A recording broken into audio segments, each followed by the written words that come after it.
Let's move on to another topic. You mentioned something about a fortune teller on a completely different subject. Can you tell us what you came across there? Yeah, yeah. It just vaguely amused and vindicated me today. In the media, we saw Sally Morgan, who's a popular TV psychic. She was doing a show at a theatre in the UK, in London, I think, and there was an audience member in her show who gave her a photograph. Now, the audience members were instructed to bring photographs with them, and they were meant to be photographs of dead people. So dead relatives, their father who'd passed away, or their aunt, or whomever. So then you pass the photograph of your loved one, your deceased loved one, to the producers, and some of those photographs end up with Sally, the psychic, on stage. This particular woman, who was in one of the front rows, had misunderstood what she was supposed to do. So instead of bringing a photograph of a dead loved one, she brought a photograph of herself. The producers Misunderstood slightly, yeah? Yeah, the producers of the show picked up the photograph, and as fate would have it, it ended up being one of the photographs that was in the psychic's hands. So then the psychic started like feeling the photograph and picking up vibes, and she started to say, "Oh, I can see a man with a baby in his arms, and now I can see a woman. It's the woman from the photograph, and she's sending me a message to you who she left behind when she passed over." And the psychic starts giving the message that this person sent, right? But the person she's talking about is sitting right there in the audience. The person then stands up and says, "I'm here." So she literally did answer. So what are you complaining about, Anthony? She called them and she answered. And the audience erupted in laughter, and Sally Morgan, the psychic, could not get them back, and the show was basically like completely derailed. So she's been quite comprehensively exposed. I hope that she doesn't recover from that, but I suspect that she will, unfortunately. Wasn't there a guy there as well handing out leaflets to try and discredit her as well?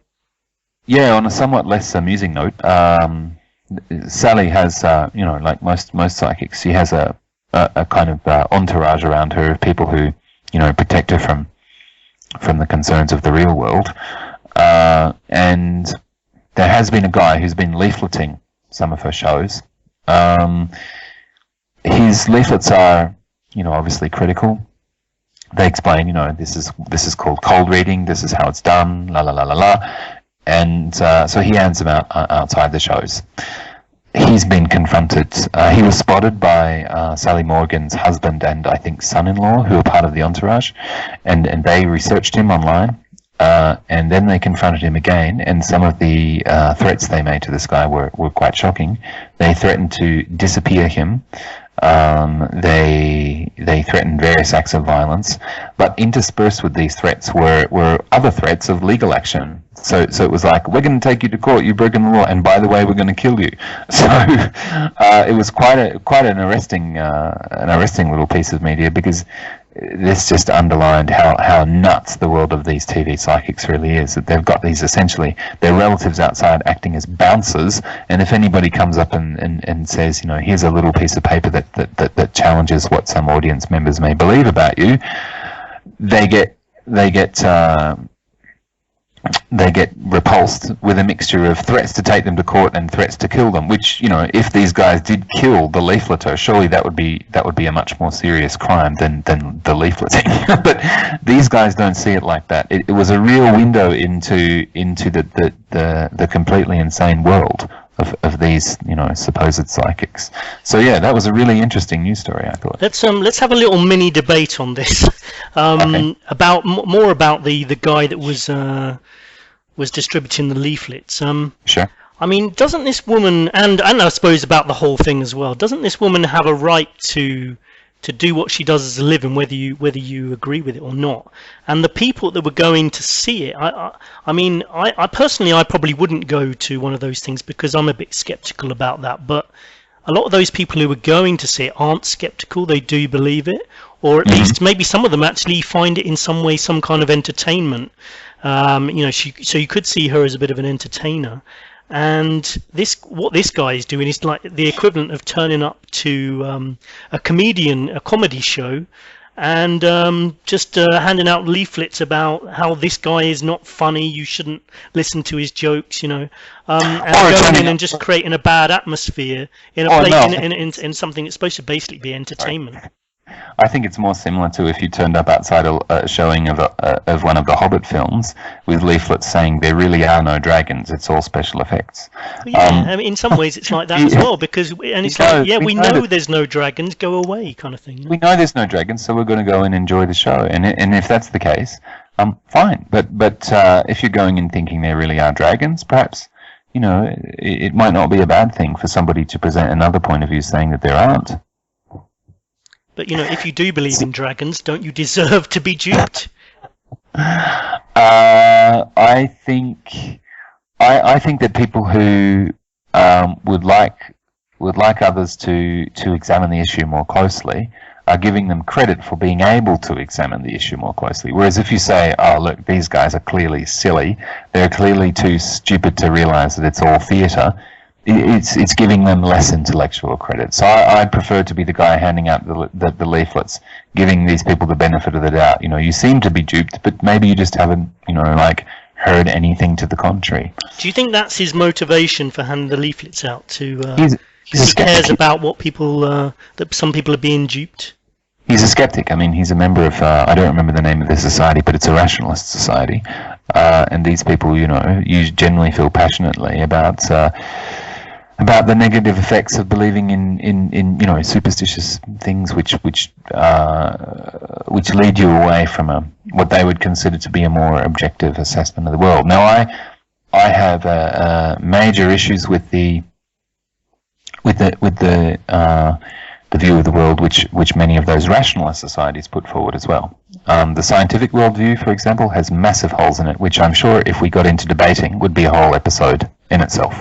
So I'm not saying that their worldview is perfect. Aren't people entitled to explore the supernatural world? I mean, whether for themselves to, if you like, come across the truth for themselves. I mean, I may not believe that people can tell the future, but if other people want to explore that at some point, through that exploration, through going down different routes for different experiments, somebody one day might find that you can tell the future in another way. I mean, it may not be in a show like this, which, this woman, I'm sure, probably can't tell the future, but aren't people allowed to experiment like that? And for other people to be open-minded in a way, to open their minds up and work things out for themselves, not to have a guy come along and tell them, you must actually accept what I think. Because isn't he kind of angry that these people are going to a show and this woman's making money out of an idea that he doesn't agree with, and he wants everyone else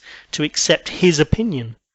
Well, I think there are many, many spiritual practices in the world that can't be proven scientifically, and I don't think that it's fair to say, well, I'm going to leaflet every time somebody goes to, I don't know, a shamanic circle, or goes off and becomes a Sufi, or joins the Catholic Church, or whatever. I don't think it's fair to leaflet every one of those and go, well, none of them are proven.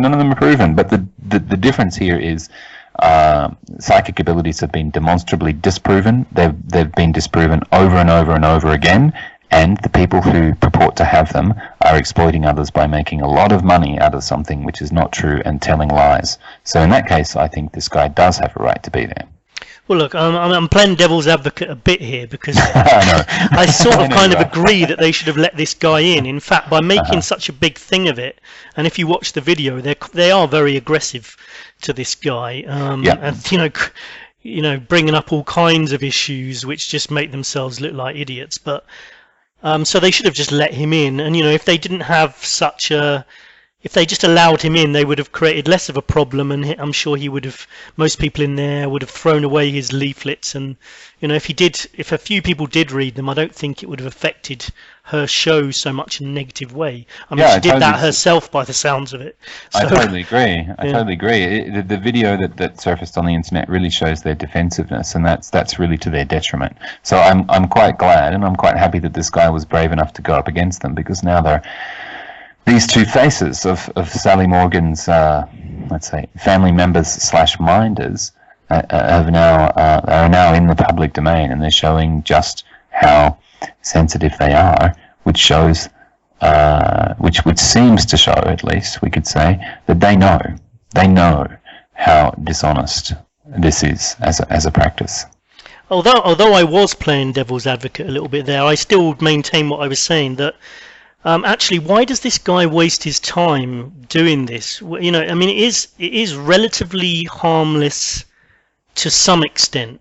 I mean, some people may get duped, and there may be some negative consequences, but it's relatively harmless. And surely he's got a better thing to do with his time as well. And if the truth will out, as was proven in this case, she exposed herself to be a bit of a fraud. She did. So he didn't need to be there. The people will find out the truth for themselves, and the truth will be discovered if you open your mind.